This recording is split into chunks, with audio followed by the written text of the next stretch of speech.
ഏവർക്കും ഈ വീഡിയോയിലേക്ക് സ്വാഗതം. അപ്പൊ ഇന്ന് നമ്മള് റിവ്യൂ ചെയ്യാൻ പോകുന്ന പുസ്തകത്തിന്റെ പേര് അദ്വൈത വീക്ഷണം എന്നാണ്. അപ്പൊ ഇത് എഴുതിയിരിക്കുന്നത് പ്രശസ്ത മലയാള എഴുത്തുകാരനായ സി രാധാകൃഷ്ണൻ.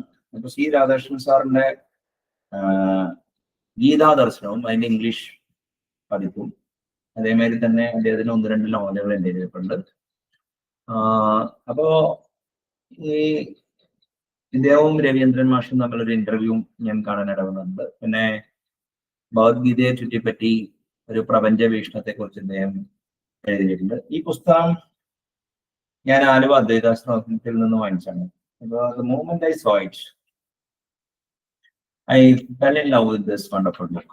അപ്പൊ എന്താ കാര്യം എന്ന് പറഞ്ഞു കഴിഞ്ഞാൽ ഫസ്റ്റ് തന്നെ ഈ പുസ്തകം വന്ന വഴി എന്താണെന്നുള്ളത്. അപ്പൊ വിനോദ് അഗ്രശാല എന്ന് പറഞ്ഞ ഒരു IT കൺസൾട്ടന്റ് ആണ് ഇതിന്റെ സമ്പാദകൻ എന്നാണ് എഴുതിയിരുന്നത്. അപ്പൊ പുള്ളി ഒരു ചാനൽ ഉണ്ടായിരുന്നു. അപ്പൊ ഒരു വീഡിയോ ചാനലില് ഈ രാധാകൃഷ്ണൻ സാറായിട്ടുള്ള സീരീസ് ഓഫ് ഇന്റർവ്യൂസിന്റെ ഒരു രത്ന ചുരുക്കമാണ് ഇവിടെ പുസ്തകമായിട്ട് പബ്ലിഷ് ചെയ്തിരുന്നത്. അപ്പോ ഈ പുസ്തകം വന്ന വഴിയെ കുറിച്ച് അദ്ദേഹം പറയുന്നുണ്ട്. പിന്നെ അവതാരിക എഴുതിയിരിക്കുന്നത് ഡോക്ടർ എം ലീലാവതിയാണ്. ഡോക്ടർ എം ലീലാവതി ഒരു ഭഗവത്ഗീത ഭാഷ്യം എഴുതിയിട്ടുള്ള ഒരു മഹിളയാണ്. അപ്പോ ഈ പുസ്തകത്തിന് 4-5 ഭാഗങ്ങളുണ്ട്. അപ്പോ ഫസ്റ്റ് അറിവിലേക്ക് എന്ന് പറഞ്ഞാൽ അറിവ് എന്താണ്, അല്ലെങ്കിൽ അവിദ്യ, പരാവിദ്യ, അതിനെ കുറിച്ചൊക്കെ. പിന്നെ എങ്ങനെയാണ് ഇപ്പോ ഈ ഭാരതീയ ദർശനങ്ങളും അദ്ദേഹം he's trained as A physicist. അപ്പൊ ഫിസിക്സ് ആയിട്ടുള്ള പുള്ളിയുടെ ജ്ഞാനം, അതായത് വേദാന്ത ഭാഷയെ പറഞ്ഞ അവിദ്യ, അതിനെ കുറിച്ചുണ്ട്. പിന്നെ മനുഷ്യനും ജീവനുമാണ് 2ാമത്തെ സെക്ഷൻ. ആത്മീയത, വിശ്വാസങ്ങൾ, ആചാരങ്ങളാണ് 3ാമത്തെ സെക്ഷൻ. 4ാമത്തത് ഭാരതീയ ദർശനങ്ങളും ഗീതയും. പിന്നെ അദ്വൈത വേദാന്തമാണ് 5ാമത്തെ സെക്ഷൻ. 6ാമത്തത് അദ്വൈതവും ആധുനിക ശാസ്ത്രവും. ഏകദേശം ഒരു 41-2-3 പേജുള്ള മലയാള എസ്സേകളാണ്. അപ്പോൾ ഒരു ചോദ്യോത്തര തലത്തിലാണ് ഇത് എന്താ പറയാ ഈ സെറ്റ് ചെയ്തിരുന്നത്. അപ്പോ ഐ തിങ്ക് ഒരു ഇൻ ദ നെക്സ്റ്റ് 1 year ഒരാഴ്ച ഓരോ എസ്സേ ഞാൻ പഠിക്കാൻ പറ്റുമെന്ന് ഞാൻ വിശ്വസിക്കുന്നു. അപ്പോൾ അങ്ങനെയാണെങ്കിൽ ഇതൊരു നല്ല മുതൽക്കൂട്ടാണ്. ഈ പുസ്തകത്തിന്റെ വില 400 രൂപയാണ്. ഓക്കെ, അപ്പോ ഇതിന്റെ പുറകിൽ എഴുതിയിരിക്കുന്നത് മലയാളത്തിന്റെ പ്രിയ എഴുത്തുകാരനും പ്രഭാഷകനും ദാർശനികനുമായ ശ്രീ സി രാധാകൃഷ്ണൻ അദ്വൈതം, ഗീത, ഉപനിഷത്തുകൾ എന്നിവയിലൂന്നിയുള്ള തന്റെ വീക്ഷണത്തിലൂടെ പ്രപഞ്ചത്തെയും മനുഷ്യനെയും സംബന്ധിക്കുന്ന ജീവൻ, ജനനം, മരണം, സാംസ്കാരികത, ഭാഷ, മതം, ആചാരങ്ങൾ, വിശ്വാസങ്ങൾ, ദേവതാ സങ്കല്പം, വേദം, വേദാന്തം, മഹാവാക്യങ്ങൾ, ഇതിഹാസങ്ങൾ, അറിവുകൾ, ദർശനങ്ങൾ, ആധുനിക ശാസ്ത്രം തുടങ്ങി വൈവിധ്യമാർന്ന വിഷയങ്ങൾ നടത്തുന്ന വിശകലനങ്ങളുടെ അമൂല്യ സമ്പാദ്യം എന്നാണ്. അവതാരിക ഡോക്ടർ എം ലീലാവതി, സമ്പാദകൻ വിനോദ് അഗ്രശാല. ഓക്കെ, ഇപ്പൊ ഡ്രീം ബുക്സ് ആണ് ഇത് പബ്ലിഷ് ചെയ്തേക്കുന്നത്. ബുക്കിന്റെ വില 400. ഓക്കെ, അപ്പൊ നമുക്ക് ഈ ബുക്കില് ഏറ്റവും വലിയ വൺ ഓഫ് ദി ഹൈലൈറ്റ് ആയിട്ട് ഞാൻ കണ്ടത് അദ്വൈതത്തെ കുറിച്ച് നമ്മൾ പൊതുവെ പഠനം നടത്തുമ്പോൾ മഹാവാക്യങ്ങളെ കുറിച്ച് എന്താ പറയാ പറയാറുണ്ട്. അപ്പൊ അതിനെക്കുറിച്ച് ഒരു മിനിറ്റ് ഉണ്ടാവും. ഈ പുസ്തകത്തില്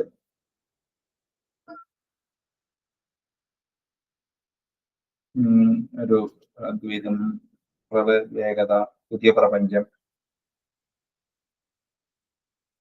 ത്രിഗുണങ്ങൾ, അദ്വൈതവുമായി ജഗത്മിഥ്യ. Okay, page 173.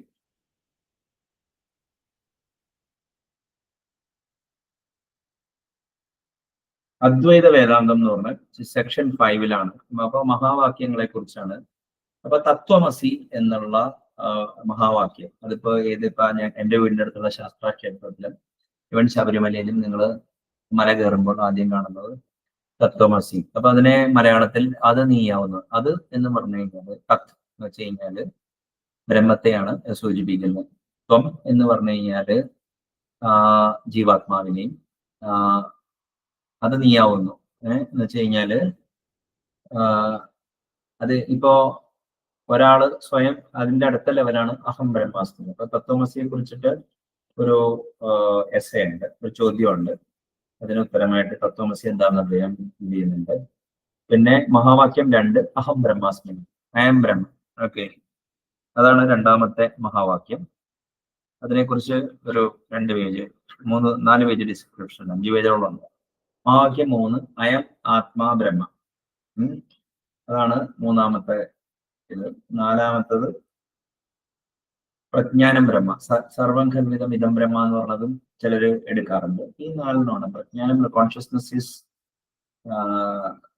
ബ്രഹ്മൻ, പിന്നെ അയമാത്മാ ബ്രഹ്മ, പിന്നെ എന്താ പറയാ അഹം ബ്രഹ്മാസ്മി, ഞാൻ ബ്രഹ്മമാവുന്നു, പിന്നെ തത്വമസി. ഇങ്ങനെ 4 മഹാവാക്യങ്ങളെ കുറിച്ച് ഉണ്ട്. അപ്പൊ ഈ 4 മഹാവാക്യങ്ങളുടെ ഈ രാധാകൃഷ്ണൻ സാറിന്റെ ഈ ഡിസ്ക്രിപ്ഷൻ നിങ്ങൾ മര്യാദയ്ക്ക് പഠിക്കുകയാണെങ്കിൽ വേദാന്തത്തിന്റെ ഒരു ക്രക്സ്. അപ്പോ ഈ രാധാകൃഷ്ണൻ സാറിന്റെ മറ്റേ എന്താ പറയാ മറ്റേ ഗീതയില് ഈ വേദാന്തം എന്താണെന്നുള്ളതിനെ കുറിച്ച് പുള്ളി ഒരു ചെറിയൊരു സംക്ഷിപ്തമായിട്ടുള്ള ഒരു ഡിസ്ക്രിപ്ഷൻ കൊടുക്കുന്നുണ്ട്. അപ്പോ അദ്ദേഹം പറയുന്നത് രത്ന ചുരുക്കത്തിലാണ്, എക്സാക്ട് പ്രോസന്റിൽ ബുക്ക് മുകളിലിരിക്കുന്നത് അതില്ല. അതായത് ഈ കാണുന്ന ജഗത്ത് എന്ന് പറഞ്ഞു കഴിഞ്ഞാല് സദാ മാറിക്കൊണ്ടിരിക്കും. ജഗത്തിന് പിന്നിൽ, സങ്കീർണമായ ജഗത്തിന് പിന്നിൽ ഒരു അധിഷ്ഠാന ശക്തിയുണ്ട് എന്ന് വിശ്വസിക്കുന്നത് തന്നെ യുക്തിക്ക് നിരക്കുന്നത്. അതായത് സദാ മാറിക്കൊണ്ടിരിക്കുന്ന ഒന്ന് എപ്പോഴും ഒരു മാറ്റമില്ലാത്ത ഒന്നിന്റെ പശ്ചാത്തലമാക്കിക്കൊണ്ടായിരിക്കും എന്നാണ് അദ്ദേഹം പറയുന്നത്. അപ്പോൾ അതേ എന്ന് പറയാനേ വഴിയുള്ളൂ. അങ്ങനെ ഒരു അധിഷ്ഠാന ശക്തി ഉണ്ടെങ്കിൽ അത് ഒരു സ്ഥലത്ത് ആസനസ്ഥനായിട്ടുണ്ടെങ്കിൽ ഇരിപ്പിടം ഉറപ്പിച്ചിരിക്കുകയാണോ, അത് സർവ്വവ്യാപിയാണോ എന്ന് പറഞ്ഞാൽ സർവ്വവ്യാപിയാണെന്ന് പറയാനേ നിവൃത്തിയുള്ളൂ. അങ്ങനെയെങ്കിൽ ഈ കാണുന്നത് സകല ചരാചരങ്ങളും അത് തന്നെയല്ലേ എന്ന് പറയുമ്പോൾ അത് തന്നെയാണ് എന്ന് പറയാനേ നിർവാഹമുള്ളൂ.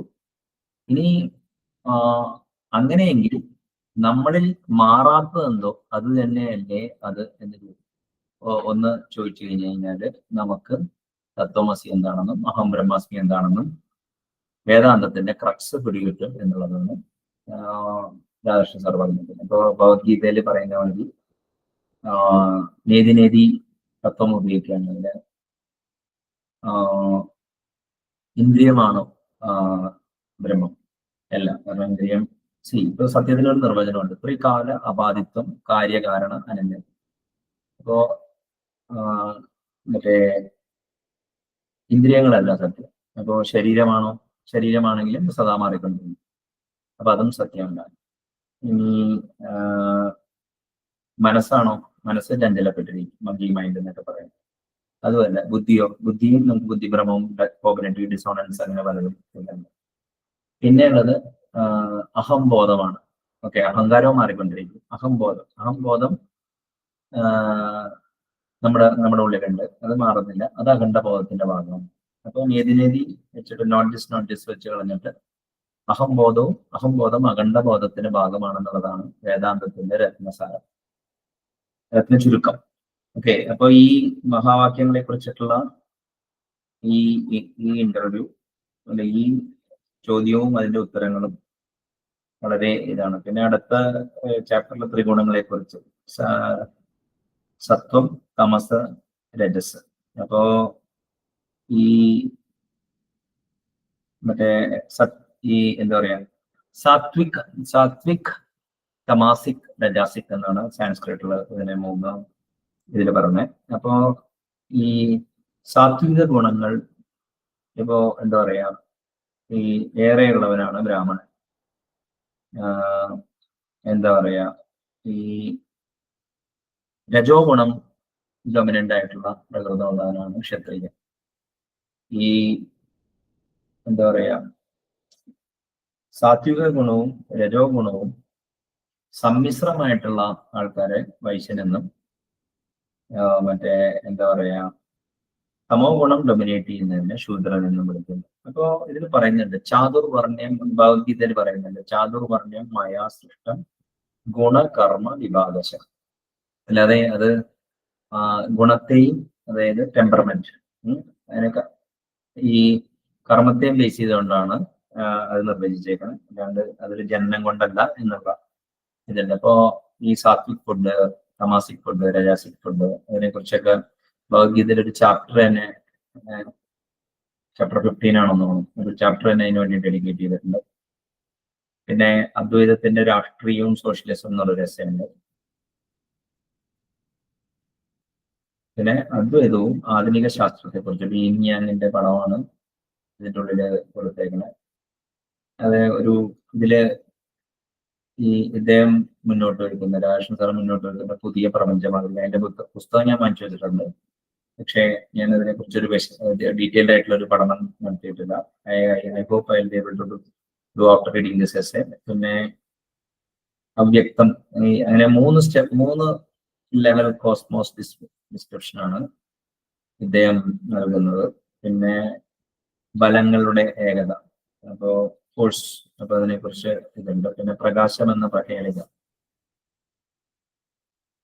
അപ്പോ ഈ പുസ്തകത്തിന്റെ സമയം, ടൈമിനെ കുറിച്ച് എന്താണെന്നുള്ളത്, എന്താ പറയാ, വ്യാവഹാരിക ലോകത്തിൽ എന്തായാലും ടൈം എന്ന് പറഞ്ഞൊരു സാധനമുണ്ട്. അപ്പോൾ ഈ അദ്വൈതത്തെ കുറിച്ചിട്ടുള്ള ലാസ്റ്റത്തെ പാട്ട് വളരെ ഒരു ഇതാണ്.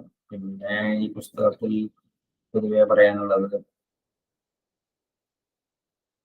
ഈ ഗീതയും, അതായത് ഗീതയിലെ കൃഷ്ണൻ, പിന്നെ എന്താ പറയാ, അർജുനന്റെ വിശ്വരൂപ ദർശനം ചാപ്റ്റർ 11 ആണെന്ന് തോന്നുന്നു. ഓക്കെ, അതില് ഈ വിശ്വരൂപം, ഇപ്പൊ നിങ്ങൾ ഇപ്പൊ ഞാനൊരു ആരെങ്കിലും ഹോട്ടലിൽ പോയി കഴിഞ്ഞാൽ അവിടെ മറ്റേ കൃഷ്ണന്റെ വിഷ്ണുരൂപം, വിശ്വരൂപം ഇങ്ങനെ കാണുന്നുണ്ട്.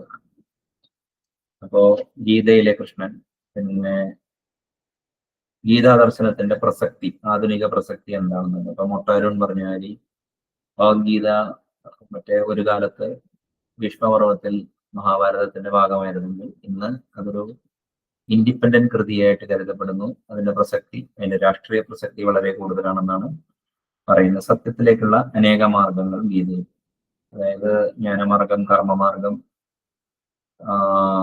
ഭക്തിമാർഗം, പിന്നെ രാജയോഗം. ഇതാണ് 4 മാർഗങ്ങൾ എന്നാണ് ഇതിനെ കുറിച്ചാണെന്ന് തോന്നുന്നു.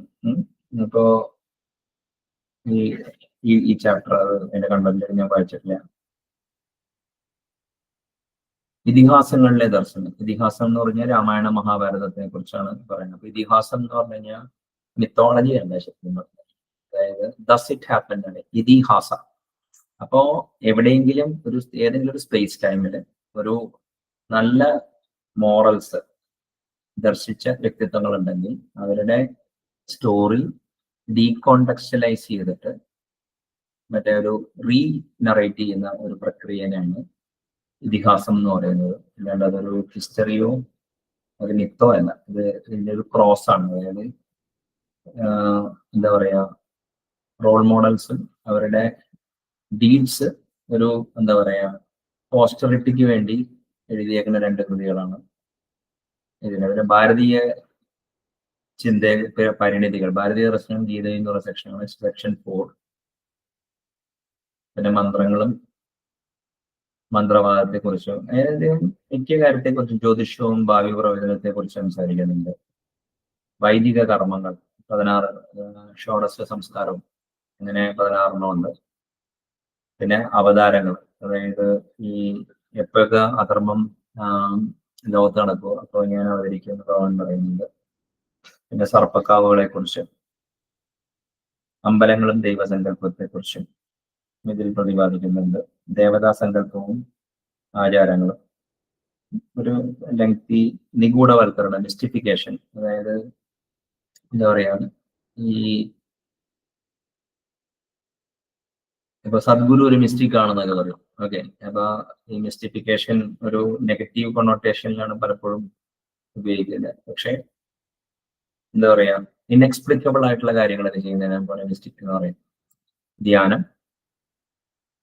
അപ്പൊ ഇത് ആത്മീയത, വിശ്വാസങ്ങൾ, ആചാരങ്ങൾ എന്ന് പറഞ്ഞ സെക്ഷൻ 3 ഈ കാര്യങ്ങളൊക്കെ പ്രതിപാദിച്ചിരിക്കുന്നത്.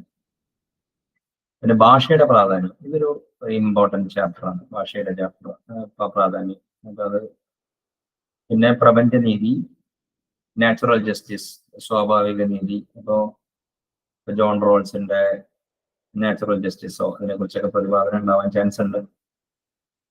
പിന്നെ മനുഷ്യന്റെ ഇച്ഛാസ്വാതന്ത്ര്യം, ഫ്രീ വില്ലിനെ കുറിച്ച് ഒരു എസ്സേ ഉണ്ട്. അപ്പോൾ ഇതൊരു നല്ലൊരു ഫിലോസഫിക്കൽ ട്രീറ്റീസും കൂടിയാണ്. മനുഷ്യ സൃഷ്ടികളിലെ ജീവന്റെ തമഭേദങ്ങൾ. ഓക്കെ, പിന്നെ പൂർവജന്മ സ്മൃതികൾ, പിതൃകർമ്മങ്ങളെ കുറിച്ചും. ഇതിപ്പോ രണ്ടാമത്തെ സെക്ഷനാണ് ജീവനും മരണവും, മനുഷ്യനും ജീവനെന്നാണ്. ആദ്യത്തെ സെക്ഷൻ അറിവിനെ കുറിച്ചാണ്. ഇപ്പോൾ അറിവ്, മനുഷ്യനും ജീവനും, ആത്മീയത, വിശ്വാസം, ആചാരങ്ങൾ, ഭാരതീയ ദർശനവും ഗീതയും, അദ്വൈത വേദാന്തം, പിന്നെ അദ്വൈതവും ആധുനിക ശാസ്ത്രവും. അപ്പൊ വരും ദിവസങ്ങളിൽ ചിലപ്പോൾ ഓരോ എസ്സേസും ഞാൻ എന്താ പറയാ വായിച്ച് അതിനെക്കുറിച്ചൊരു പഠനം നടത്തി അതിനെ ചുറ്റിപ്പറ്റി ചിലപ്പോൾ വീഡിയോ പിടിക്കുന്നതായിരിക്കും. എന്തായാലും I highly recommend this book. അപ്പോൾ ഇതൊരു എന്താ പറയാ ഡ്രീം ബുക്സിന്റെ ഫോൺ നമ്പറൊക്കെ ഇതിൽ കൊടുത്തിട്ടുണ്ട്. Dream books എവിടെയുള്ളതാണ്? ബാംഗ്ലൂർ, അതായത് BTM layout, dream books publishing, BTM layout, second stage, Bangalore ആണ്. അപ്പൊ dream books India @gmail.com, dream books India @gmail.com ആയിട്ട് കറസ്പോണ്ടൻസ് നടത്തി കഴിഞ്ഞാൽ ഈ പുസ്തകം കിട്ടും. ഞാൻ ഈ പുസ്തകത്തോടൊപ്പം തന്നെ C. രാധാകൃഷ്ണൻ സാർ എഴുതിയിട്ടുള്ള ഗീതാ ദർശനം, അതിന്റെ ഇംഗ്ലീഷും മലയാളം ഹൈലി റെക്കമെൻഡ് ചെയ്യുന്നു. ഒരു കുറച്ചും കൂടി ഒരു എന്താ പറയാ മോഡേൺ ലേൺഡ് മാൻ, ഒരു സയന്റിഫിക് ബേസിസിൽ ഭഗവത്ഗീതയെ കുറിച്ച് ട്രഡീഷണൽ ആയിട്ട് എന്താ പറയാ അലൈൻഡ് ആയിട്ട് തന്നെ അദ്ദേഹം നിർവചനം എഴുതിയിട്ടുള്ളതാണ്. എനിക്ക് ഇതിന് ഈ രണ്ടും, അതിന്റെ ഇംഗ്ലീഷും അതിന്റെ മലയാളവും കൂടി ചേർത്ത് വായിച്ചു കഴിഞ്ഞാൽ നിങ്ങളുടെ ആംഗലേയ ഭാഷാ പ്രാവീണ്യം വളരെ കൂടാൻ ചാൻസ് ഉണ്ട്. So I hope this was useful. നന്ദി, നമസ്കാരം.